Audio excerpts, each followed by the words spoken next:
Okay, we're live, Kay. Go ahead.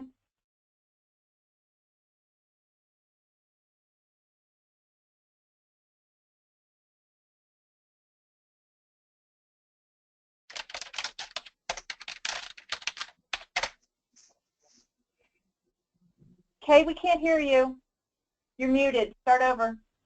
Sorry.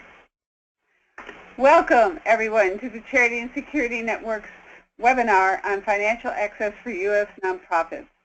This is based on a report we published on February 7th of this year, and we have the authors of the report to give you the findings and the results of the survey it included, as well as Dawn Sikorsky from Islamic Relief USA, who will comment from the viewpoint of an operating international charity. The Charity and Security Network, as a resource center for nonprofits, has encountered the issue of problems with access to banking services over a number of years, but it began to get worse in 2014, and we formed a financial access working group to communicate with the Congress and the administration and financial institutions to seek solutions. But by the spring of 2015, we had hit a roadblock in that we didn't have enough information to really devise a solution that might work. We needed to know what is the extent of the problem, what kinds of problems nonprofits are having, what kinds of programs are impacted, and where they operate. So the Bill and Melinda Gates Foundation generously stepped forward to fund investigatory research to get this vital information. And this report is the result.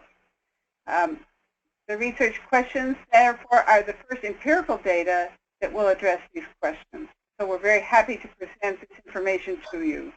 I will introduce the speakers quickly now, and then we will go through the presentation of the program and move to question and answer. The first presenter is Sue Eckert, an adjunct with the Center for New American Security, who was an author on this report. Then we hear from Andrea Hall, the Communications and Outreach Coordinator for the Charity and Security Network. I'm Kay Ganan, Director of the network, and I will present the recommendations. And then Dawn Sikorsky, Corporate Counsel for Islamic Relief USA, will provide comments before the questions and answers. So with that, we will move forward, and I'll turn it over to Sue Eckert. Thank you. Great, Kay. Thank you very much. And thank you all for tuning in to the webinar today. We are proud of the report that came out, and we're very happy to be able to share some of the findings with you. As you might imagine, this was a very complicated issue to take on. The report was quite lengthy, and so our overview today will be cursory, but we invite you to look into the report itself. And if there are issues and questions, and in particular those of you who are experiencing problems with financial access, we very much hope to hear from you in the future to continue the dialogue. First, what we did is we undertook two things, primarily a data-based and empirical study that Andrea will address, and then we also held numerous sessions with the stakeholders that were involved. The primary stakeholders, these are U.S.-based nonprofits who are working abroad, the broad range of them. Andrea may to get into a little bit more of what that group looks like, but they include broad range of charities involved, friendship societies, educational institutions, hospitals, etc., involved in education, development, and peace building. And interesting enough, 45% of all of the NPOs were engaged in some form of humanitarian relief. So I think that's quite important to the topic of the kind of assistance that these NPOs are providing abroad. The second category of stakeholders are financial institutions. Those are the banks that are providing the financial services that NPOs very much need. And financial institutions were also very key in terms of dealing with the government, but had not had a lot of extensive experience on dealing with the nonprofit organizations.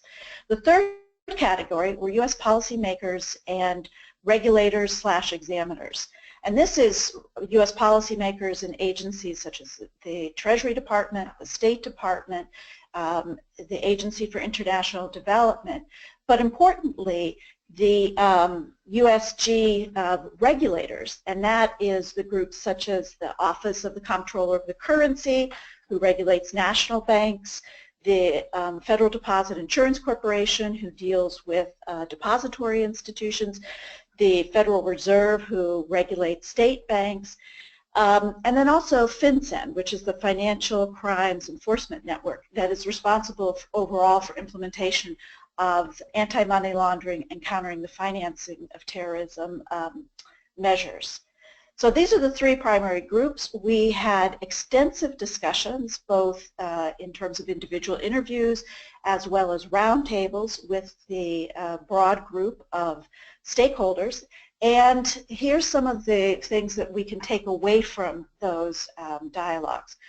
First is that they understandably are very differing perspectives, but there had been very limited opportunity for all of these stakeholders to meet and to discuss these issues and to try to understand the perspectives of the others. The result has been the lack of a kind of systematic way for these stakeholders to engage has been misperceptions and misunderstandings. Two common themes that emerged in the context of these stakeholder dialogues was frustration, and this was frustration among all stakeholders with the situation and the fact that NPOs felt that, in fact, their issues and their concerns about lack of financial access for their overseas activities was not really being taken seriously. The policymakers were frustrated because of efforts to try to clarify regulatory expectations or to make policy pronouncements, but that didn't seem to make a difference to the problem. And then finally, financial institutions who very much feel that they're in the middle. They're being criticized by nonprofit organizations for either closing accounts or failing to open accounts, or most importantly, as you'll see, the problem of sending wire transfers abroad, but then also criticized by the government that, you know, they shouldn't be taking too conservative of a stance when those financial institutions didn't feel that they had the kind of clarity or certainty that they needed to make decisions to bank nonprofits. So they felt very much caught in the middle. Now, going on, what we have at heart here is this question of de-risking. And de-risking is the financial institutions terminating or restricting business relationships to avoid rather than manage risk. This is a commonly accepted definition. We've been hearing more about de-risking, but to date, most of the focus of the de-risking discussion has been on correspondent banking or money service businesses. Now, correspondent banking is important. We're not going to get into a great deal of detail about it, but it's important because it involves, it's really the financial infrastructure for making overseas transfers.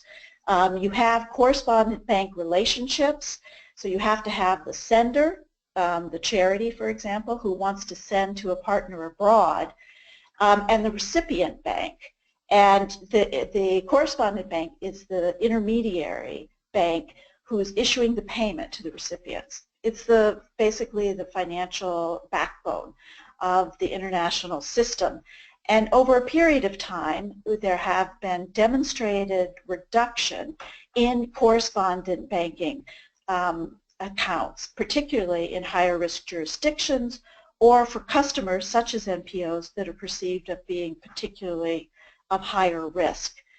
Why they're de-risking? We'll get into this. The established trend of de-risking is due to a number of complex drivers. But in particular, financial institutions have pointed to the fear of running afoul of regulatory expectations. Financial institutions have been experiencing increased compliance cost in recent years, record fines for violations of anti-money laundering or countering the financing of terrorism regulations. And as a result, these penalties have had a reputational effect on financial institutions. And all of these things, combined with the general time frame in which we have lower interest rates, has produced this perfect storm in which financial institutions have reduced their risk appetite for banking nonprofits. So we have this particular concern, and in the aftermath of 9/11, NPOs have been particularly affected since the FATF adopted what's called Recommendation 8, and that is identifying nonprofits as particularly vulnerable to terrorist abuse. Now, what's happened as a result of this is over time, FATF has recognized that there's been a shift away from terrorist abuse of nonprofits, and there was actually in June 2016 a revised recommendation reflecting this. But the pervasive perception of charities as higher risk and more costly for banks to serve because of enhanced due diligence requirements has really shifted, and the cost-benefit basis for banks to actually maintain these customers. So the increased settlement and penalties, compliance uncertainty, etc., has really resulted in a shift away from financial institutions taking nonprofits as customers. Now, this happens to coincide at the exact same time that we've had unprecedented increase in the humanitarian crises, natural disasters, and other international crises which demand humanitarian assistance, development support, etc. So it has been a confluence, an unfortunate confluence, which we find ourselves in. Observations that we have developed through the stakeholder discussions, but also which will be discussed by Andrea in the data summary, is that a significant, much higher percentage of U.S.-based nonprofits are experiencing financial access problems than anyone anticipated. 2/3 of U.S. nonprofits are experiencing some kind of financial access problem. Now, the long and short of this is this represents a serious and systemic challenge for the operations. It's having real effects on nonprofits' operations. It has real effect on the beneficiaries in countries that are experiencing these kind of crises. And that the efforts by nonprofits, charities, to save lives, to prevent the erosion of democracy and human rights, is being unnecessarily stymied.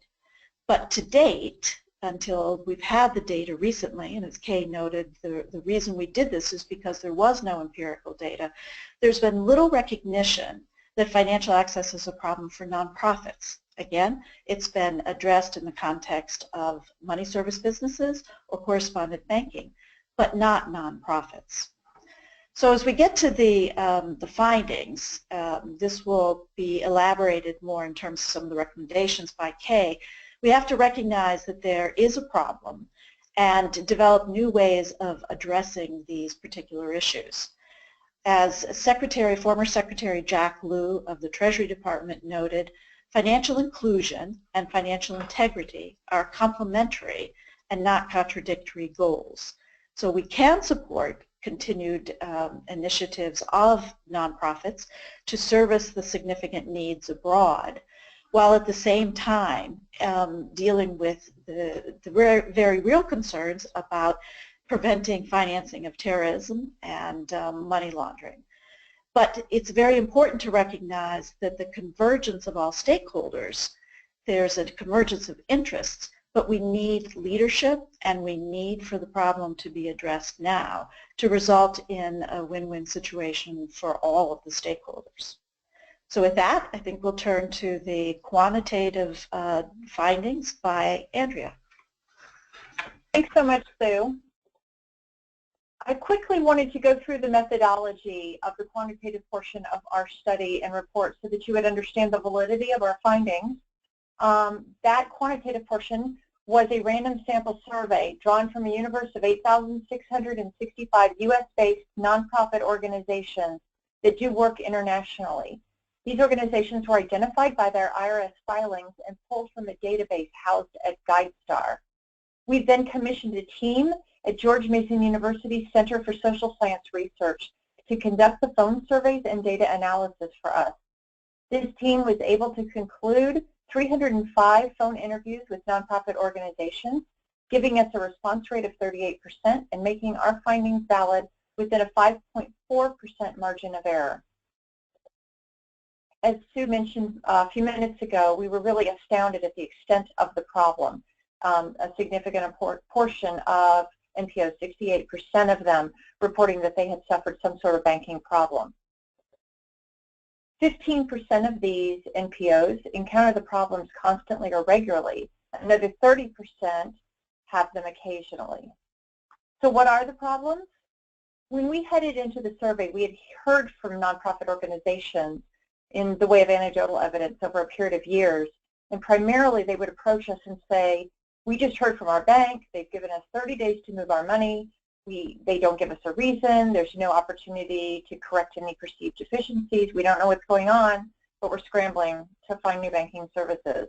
So as we headed into the survey, we thought that this might be a significant portion of the problem, but then we started to convene stakeholder meetings. The theme that emerged over and over again was the delayed wire transfers. And our data did in fact bear this out. Almost 37% of NPOs report having difficulty with delayed wire transfers. And as Don will explain in a few minutes, a delay typically does not mean a day or two. It can be weeks and sometimes even up to several months. During that period of time, a transfer can be bounced back to the originating bank with a request for further information, and back and forth until it's ultimately resolved and sent through. Sometimes, unfortunately, those transfers are ultimately denied. You can see that about 30% have faced fee increases from their financial institutions. This is really no surprise, as financial institutions have reported over and over again how much more they're having to spend on compliance.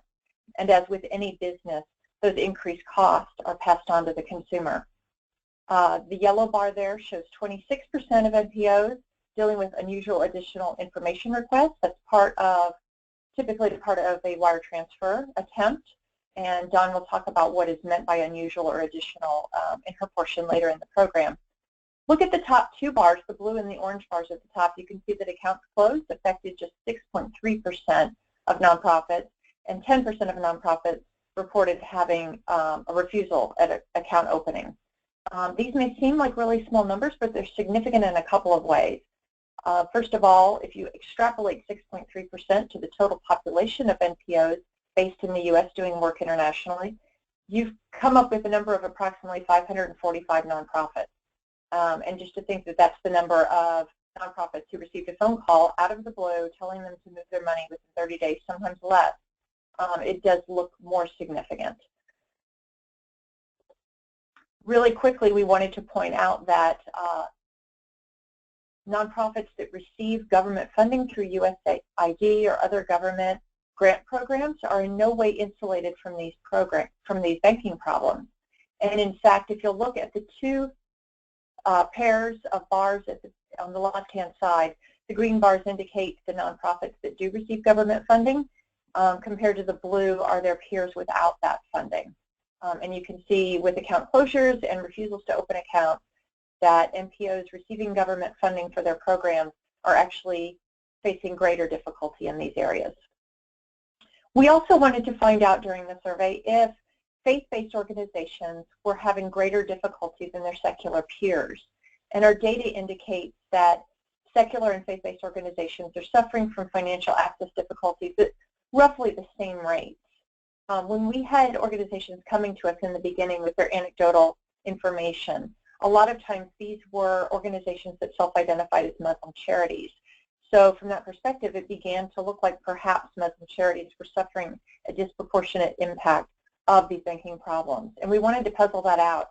Unfortunately, there were too few respondents in our survey that self-identified as Muslim charities to be able to discern whether or not they are disproportionately impacted by these problems. So that is an area for further study. So where exactly are these wire transfers that are delayed headed? I think you all, as well as the research team, assumed at the outset that we would see sort of a clustering of wires sent to the Middle East and North Africa or other places that might be considered global hotspots. Instead, our data shows that wire transfers destined for literally every corner of the globe are facing delays.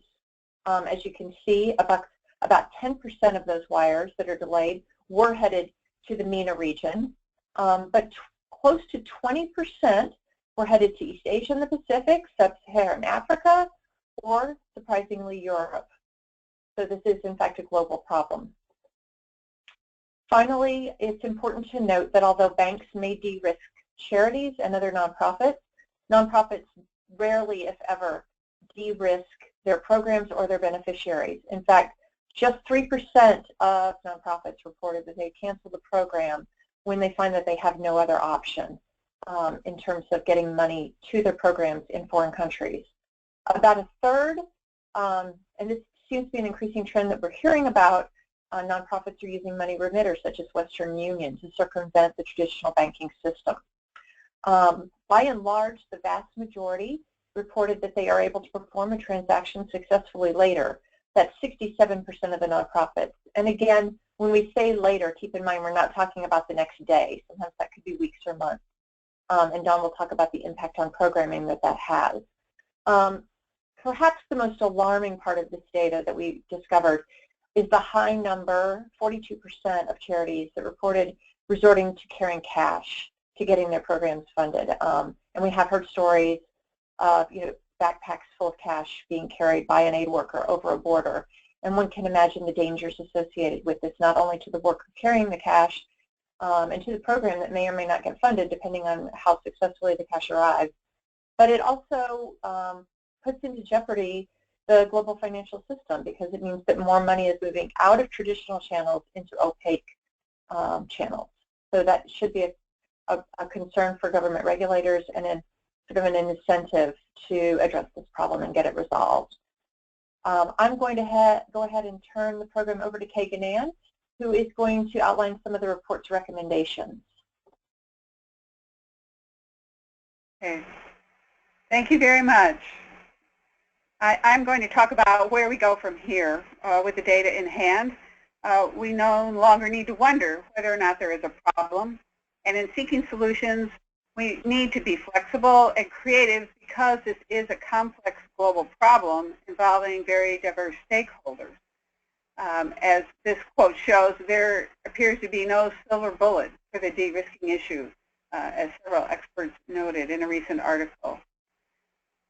The solutions we seek need to meet some basic criteria, and we make some recommendations that should be viewed as a starting point in developing solutions, but we expect new ideas to emerge during the process of further consideration of the problem, and we are open to all those ideas.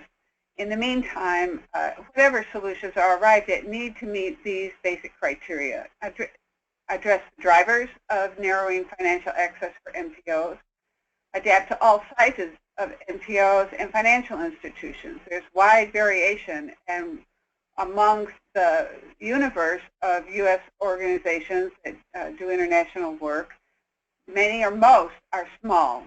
So we need to make sure that we take that into account. We also need to improve implementation of the risk-based approach to anti-terrorist financing programs. You'll hear more about the risk-based approach in the discussion, but this is basically the Financial Action Task Force, the international standard setter for anti-money laundering, anti-terrorist financing rules, has promoted a risk-based approach in order to make these efforts more effective, but also more proportionate and flexible. That is a relatively new thing and needs to be improved. And then we also need to avoid anything that would make compliance unduly complex and burdensome. We already have enough problems with that for both charities and financial institutions. The next slide talks about our top recommendation, which is to launch a solutions-oriented multi-stakeholder dialogue. This kind of cooperation is needed because no one sector can solve this problem alone. Last summer, the World Bank and the Association of Certified Anti-Money Laundering Specialists launched a multi-stakeholder meeting that really took the first step in making this kind of dialogue happen. The participants were from financial institutions, correspondent banks, government regulators and policy offices, and also from nonprofits, and agreed to pursue further dialogue, which took place with a day-long meeting in January of this year between these stakeholders and nonprofits. The results of that is creation of some work streams that are intended to go forward looking concretely at solutions. So this is a very important first step, and the leadership of the World Bank and ACAMS is greatly appreciated. The next recommendation is to update the bank examination manual and bank examiner training. The regulatory authorities the U.S. government has include federal bank examiners who go into banks and review their compliance in detail. They are guided by a very thick bank examination manual. The report found that financial institutions are very sensitive to these examinations, but they complain about second-guessing by bank examiners, inconsistencies in their recommendations, and the fact that they often question banks about why they serve NPO customers or allow transfers to go through on behalf of NPOs. This is largely reflects the older view, which has now been formally changed at the Financial Action Task Force, that nonprofits are particularly vulnerable to terrorist abuse. And the Bank Examiner Manual incorporates that concept in really defining nonprofits as a group as high-risk customers without distinguishing between them.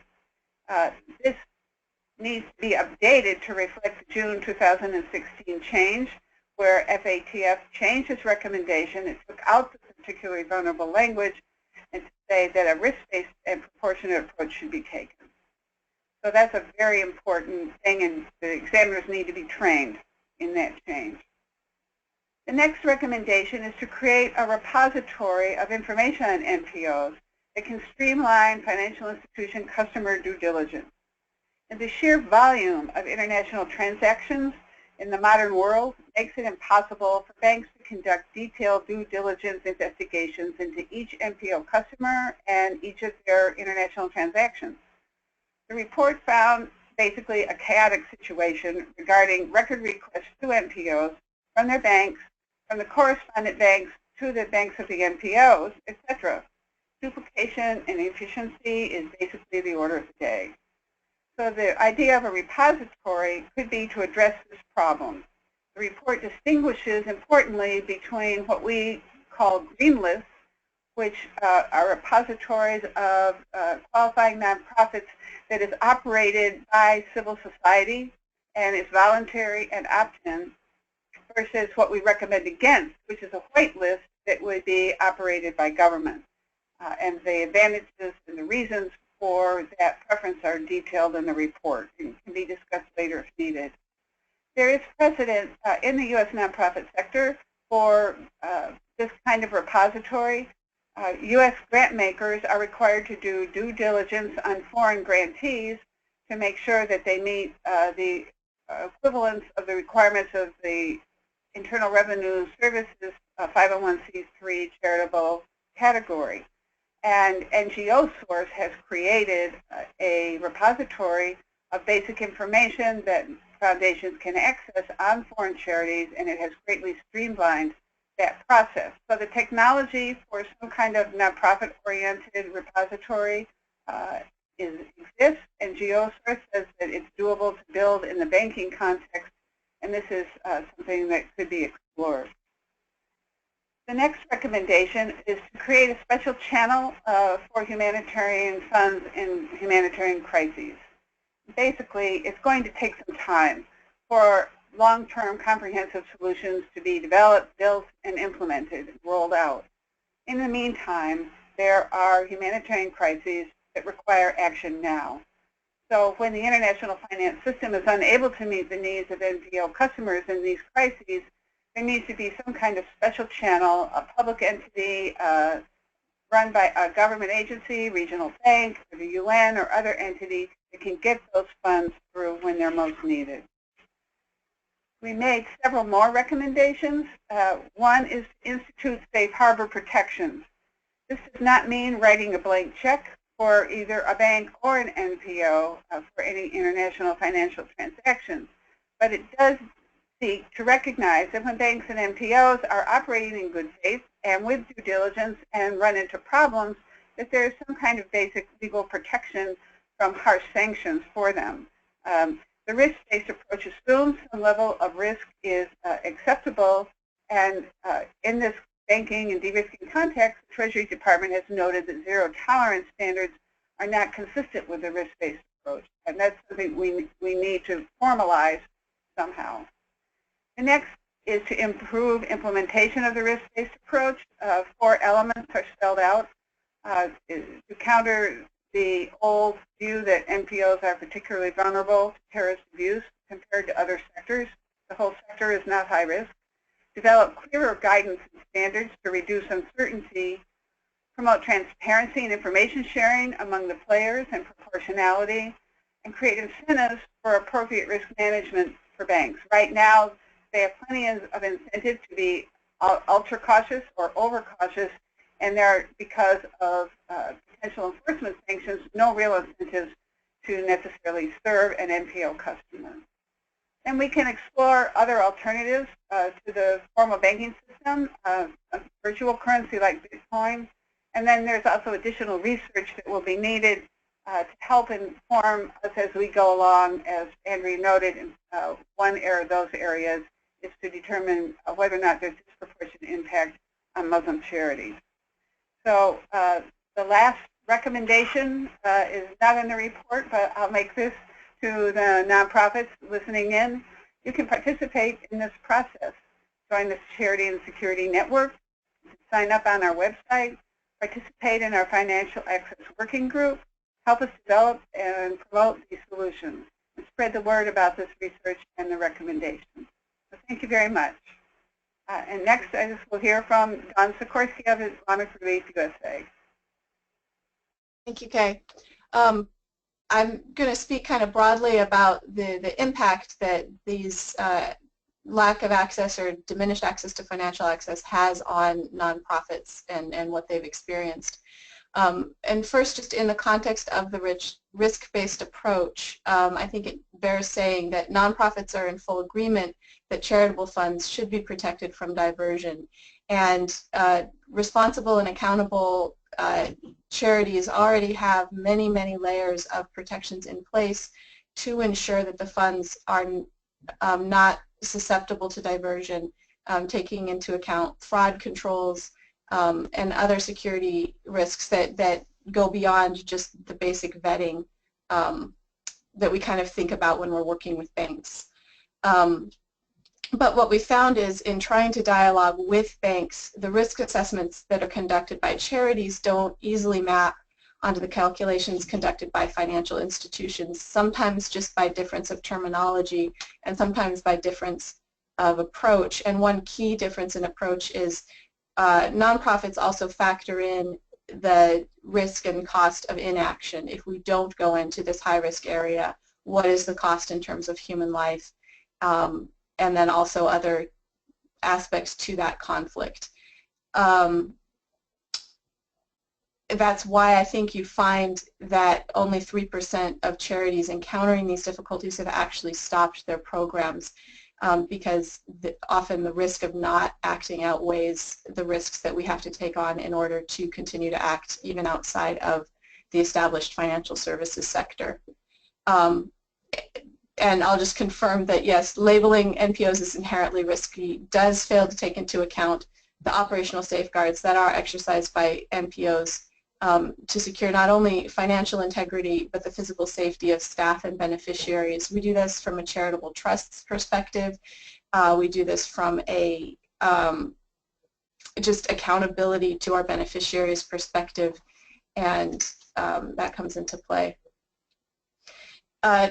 So the consequences to NPOs of diminished access to financial services, obviously the most severe is the account closures, and even though that's a small percentage, the impact to an NPO of that is profound. It disrupts operations. You may have 30 days to move the funds, but you may have less time than that to secure new accounts because payrolls are due every 2 weeks. And that can cause incredible staff feeling unsettled and insecure. So it's hard to retain and maintain high quality levels of staff if they're aware that these problems are happening. And it slows down, you can't fund projects, things go on hold, and it requires a lot of staff time to try to resolve these issues operationally, and often having to implement parallel vetting structures that are very costly and frankly outside of the expertise of NPOs, but having to do that to sort of anticipate the problems and the questions that banks may be running into or encountering. So wire transfer delays may also mean that a project isn't implemented or a project is stopped. It can have physical security ramifications for staff on the ground and ultimately negative consequences for beneficiaries who do not receive the life-saving aid that they would otherwise have gotten. And again, Andrea mentioned these delays aren't just in a matter of days, it can be a matter of weeks and months. In a seasonable project like feeding or emergency response or winterization, that can mean that the life-saving aid isn't received in the season that it's required, which can exacerbate health situations, famine situations, things like that. The other big issue is the unusual document requests, and this can include requests for passports of the directors or the staff on the ground, dates of birth, maiden names of mothers and individuals conducting the transactions. Again, these things go beyond what's outlined in the BSA for just prudential identification information, and providing this information can create security risks in sensitive countries for the people. It can also run into conflicting privacy law considerations and even just loss of trust between funding partners that haven't been used to getting these types of questions. And again, it requires staff time not only to gather the information but to explain why it's being gathered, to safeguard it, and to try and navigate the realities and the risks on the ground. And you can see from the statistics that NPOs are ingenious and flexible, and so they have implemented coping mechanisms. 29.4% of NPOs are reporting using money service businesses to use, despite that decreasing the liability. And if you take the broader view that MSBs are also having their own challenges in maintaining access to financial markets, that is not a lasting or durable solution. You're seeing an increase in the use of informal value transfer systems, the Hawala system, which again creates increased risks from an AMLCT perspective. Greater use of cash, which again isn't optimal. It increases staff security, carrying around, makes them a target for theft. But it also makes it harder for us to trace the funds, and we do have a vested interest in tracing the funds all the way to the final beneficiary. And then finally, 3.4% of cessation of programs, and that has a real cost in terms of human life. Some of the examples that were given by the focus groups include a winterization project where the materials weren't delivered in time, so that likely people froze to death, and also food not being delivered in a timely manner or medical interventions being delivered in a timely manner. So these have very real human consequences that, again, NPOs factor into their decision making, but often are left out of the broader risk-based equations.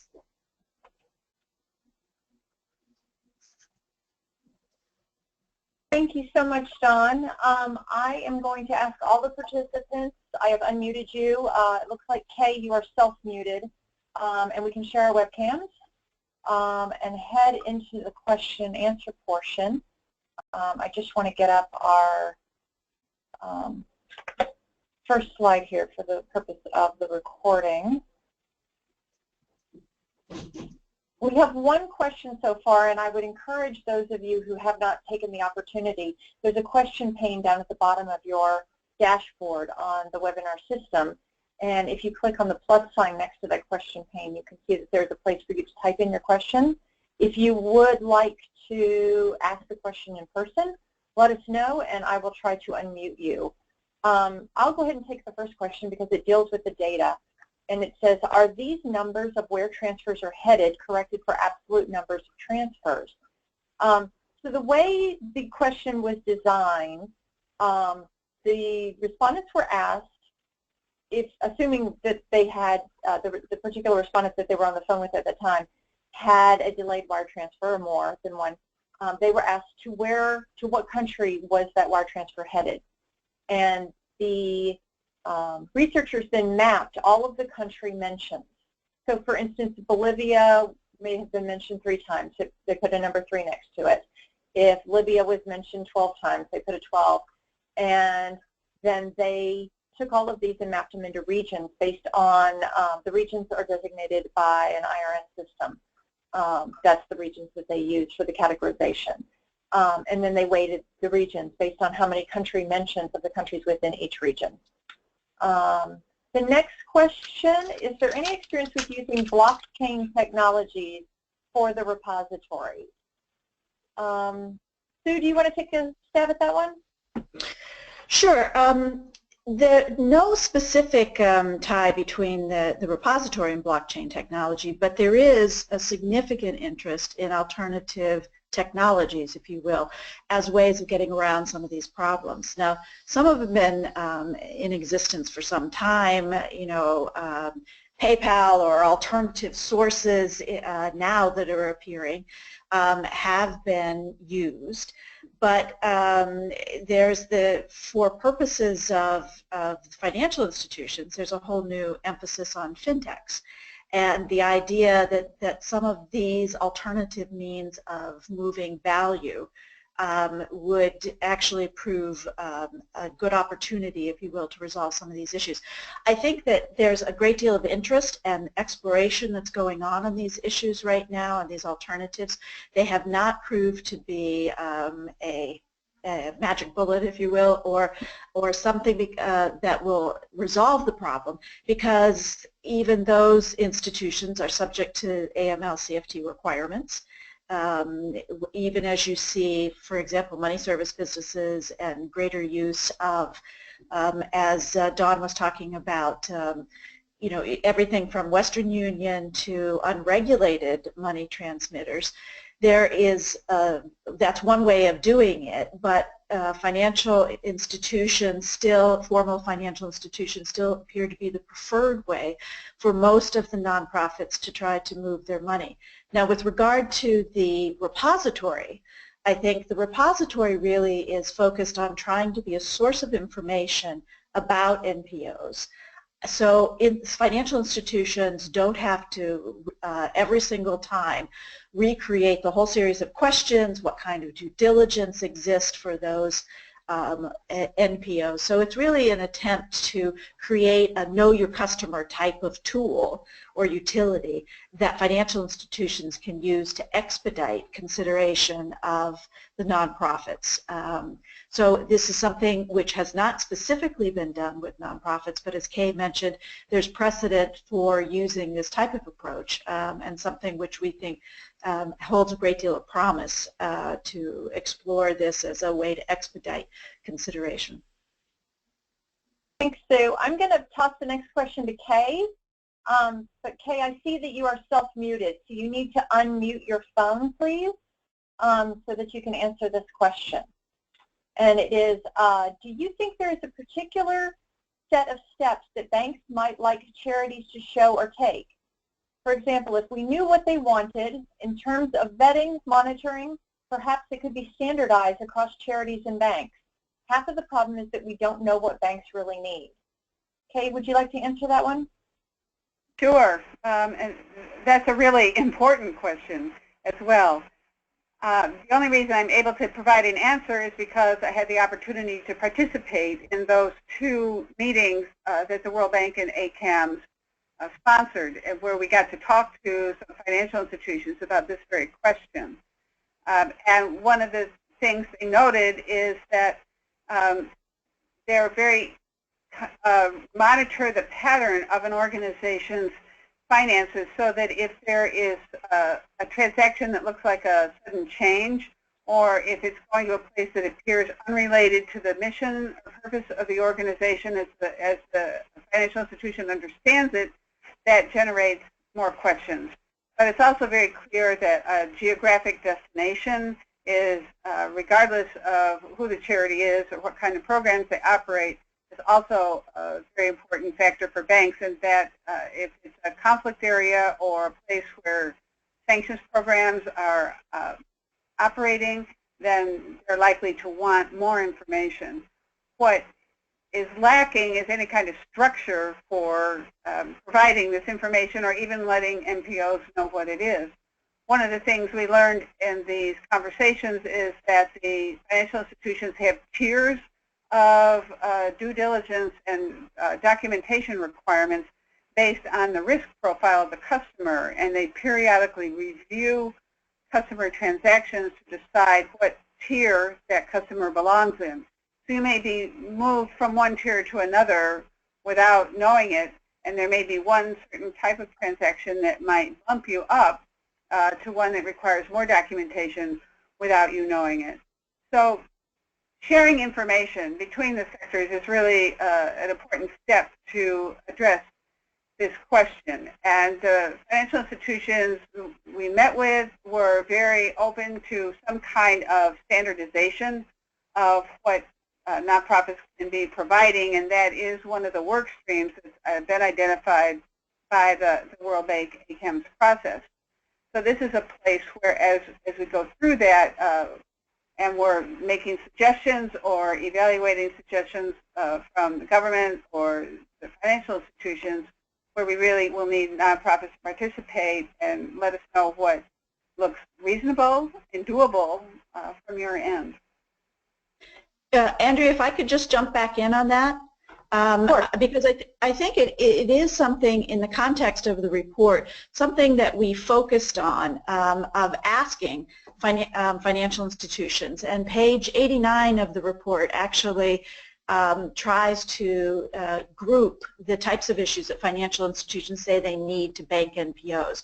And the idea of systematizing that is something that I think everyone supports, and so that's one of the potential work streams coming out of the World Bank ACAMS. And for those of you who aren't familiar, ACAMS is the Association of Certified Anti-Money Laundering Specialists.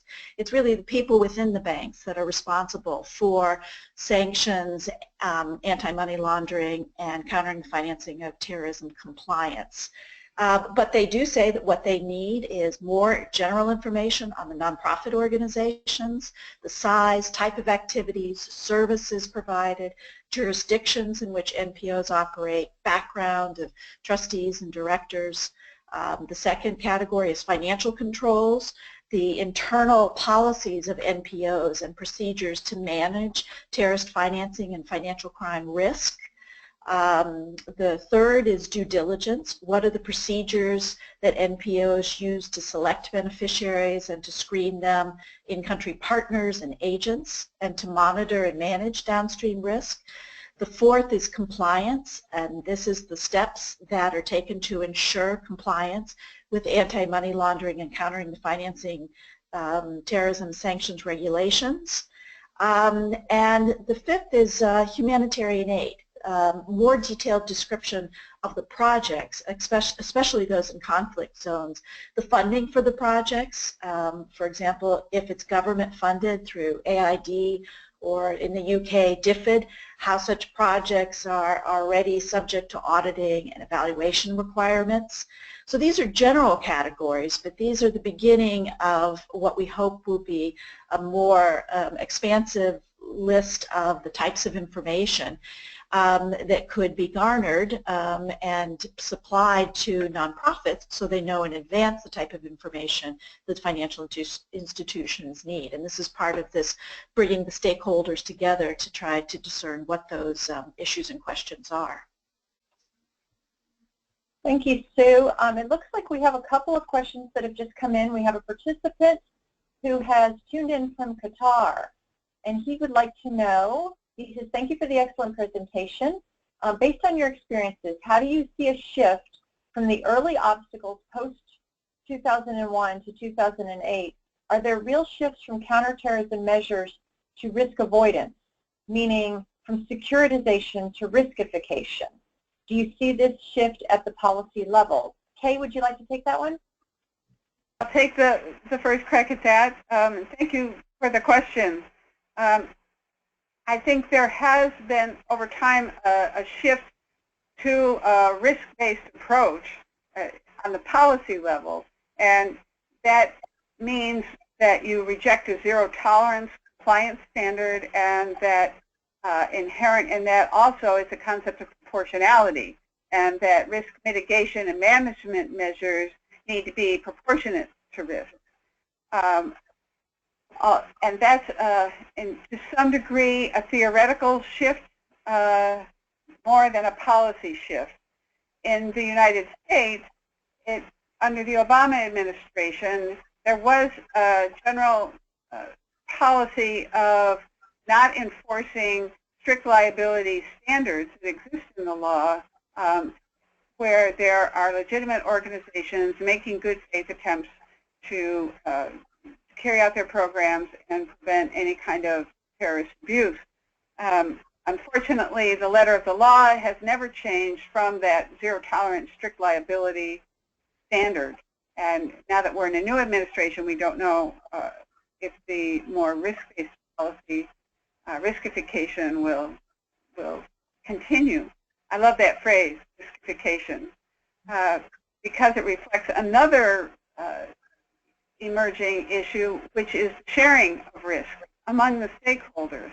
And at this point in the risk-based approach, it seems that often the risk is shifted from government to the financial institutions in the way that the financial institutions are supposed to monitor all these transactions, report suspicious activities to the government.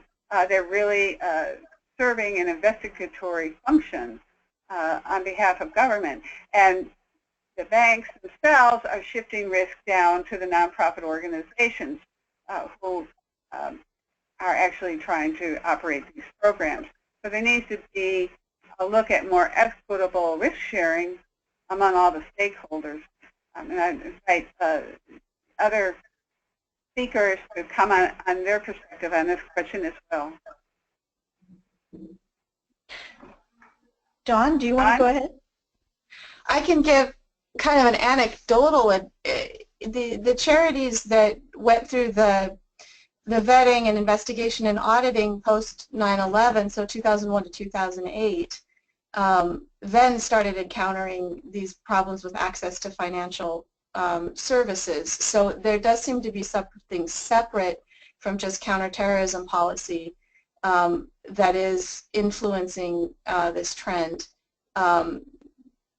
After 2001, a lot of charities put a lot of effort into growing in their sophistication in all sorts of aspects, and particularly in tracing the funds and knowing that they were going where they were supposed to go. And the impact of the access to financial services does seem to be tied into global, like broader policy issues that may not be immediately tied to counterterrorism efforts. And I'll pick up there. I mean, there really has been a concerted shift to focus on illicit finance broadly. And this is, it started in the aftermath. I mean, clearly the Bank Secrecy Act and the requirement for anti-money laundering has been in place for 40 years, since 1970. But what changed after 9/11 clearly was the focus on countering the financing of terrorism. And then what happened in the 2008 time frame was the financial crisis. And as a result of the financial crisis, then the people started to look more seriously about what financial institutions were doing in terms of risk. There was a criticism in the 2010-2012 range, particularly by the Hill, of the regulators as being too close to their regulated financial institutions. And you'll recall investigations into HSBC, significant fines on a whole range of banks, or enforcement actions. And what that did is that significantly raised the cost for financial institutions. And so those that were considered those either jurisdictions or those sectors, such as money service businesses or nonprofits, which were considered of higher risk, then just became those categories where you had to exert even more due diligence, more compliance screening. At the same time, again, interest rates are down. This sector overall doesn't represent perhaps the profit margins or the volume that some other sectors represent. And the risk-reward balance for banks just became too costly in their views to bank and do the kind of necessary compliance work for nonprofits. And in large part, they perceived that because of the regulatory uncertainty, the fact that they were getting questions and didn't know exactly how far their responsibilities went. There was a question, do financial institutions and banks need to know their customer's customer? It was only in August of this year that the U.S. government came out very clearly. They had said it in policy statements before, but they actually issued guidance saying, no, financial institutions don't need to know their customer's customers. That hasn't stopped regulators who live with these banks and ask questions on a daily basis, who want the bank to know each and every transaction. So there's a tension. There is an overall policy imperative of cutting off financial illicit finance, but how it's translated down to the regulatory level and how banks assess and manage that risk-based approach is really at the heart of the issue. We have one more question that just came in. It says, I can see that this issue is becoming a global issue, and Islamic charities in the Gulf region are still facing the same problem. I'm not sure if the research could be repeated to other regions, Europe and the Gulf region too. I'm interested to reflect on the shifts in this global crisis. I'd like to respond to that first. This report fits in to be one piece, an important piece, but piece of a larger puzzle. And we do need to look at this problem globally, and there is subsequent research that we know of is being done, and I'm sure there'll be more emerging that will help measure these shifts on a global level. We chose to focus on U.S. nonprofits because we could get their tax returns from the charity regulator and get the basic data and make a random sample. And in any particular country or region, it's a question of how, if you want empirical data, how you can establish that universe from which to get data and draw your random sample. At the same time, I would recommend you watch next month for the Women's Peace Builders Project, and the Duke University School of Law Human Rights Program will be publishing a study that focuses on gender impacts of counterterrorism, and I think it will address some of these financial access issues from the recipient end, because they conducted a survey of grassroots women's organizations globally. And there are other reports and studies being done, but we need to continue to gather information and really work this, as nonprofit organizations on a global level. And so I would be pleased to follow up with you individually about how charities in the Gulf region can fit into that picture. Thanks, Kay. We are out of time, but if Sue or Don want to chime in on that question, feel free. We can take a few more seconds. I would just say, as a former policymaker, data, and data is so important, because if you don't have it, you really don't have a good basis to make decisions, to come up with recommendations, and that's why I think this particular study was so important, because there was no data previously. There was anecdotes, very important examples, and through the stakeholder discussions, we amplified the data, if you will, to give the real-world examples of how this is impacting beneficiaries of humanitarian assistance. But it really is important, and it's complicated, as you noted, on a global basis, because there are different regulatory schemes in various countries. So it's hard to figure out exactly how to get the data, but this is something, hopefully, that NPOs across the globe will be able to continue to work on and to provide policymakers and regulators with this kind of information. All right, everyone, thank you so much for joining us. I think it's been a productive hour. And look, if you want to go back and look at the slides, we'll post them to our website. Thank you. Thank you, everyone. Thank you. Thank you.